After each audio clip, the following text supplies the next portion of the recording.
পাকছে কিন্তু। Hello everyone, কেমন আছেন আপনারা? তো আজকে আমরা খেজুর পারবো, তাই আমরা একটি কোঠা জোগাড় করলাম খেজুর পাড়ার জন্য।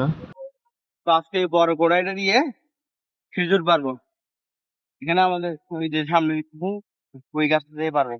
খেজুরের গাছটি কবরস্থানে অবস্থিত, তাই আমরা কবরস্থান, তাই কবরস্থানের পবিত্রতাটা আমাদের বজায় রাখা হবে, তাই আমি জুতা করে নিলাম। সামনে আমাদের গাছটা আছে, ওইখানে আমরা খেজুর পারবো। এটা হচ্ছে আমাদের এদিকের কবরস্থানে খেজুর গাছ।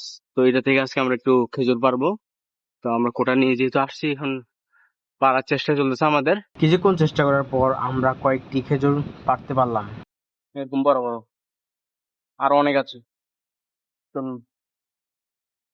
খেজুর পাড়ার সময় কতগুলো খেজুর নিচে পড়ে গেছে, তাই আমরা সেগুলোকে একজোট করছি। তাই আমাদের খেজুর পাড়া শেষ। এখন আপনারা দেখতে পাচ্ছেন আমরা কতগুলো খেজুর একজোট করছি। এগুলো পারছি, তো দেখুন আপনাদেরকে দেখাচ্ছি কতগুলো আমরা পারছি। তো এই দেখুন পাকছে, কিন্তু কাঁচাও আমাদের থেকে কয়েকটা এসে গেছে, কিন্তু কোনো ব্যাপার না, এগুলো রাখলে পাখি চাপে। তো আজকের ভিডিও আমার এতটুকুই।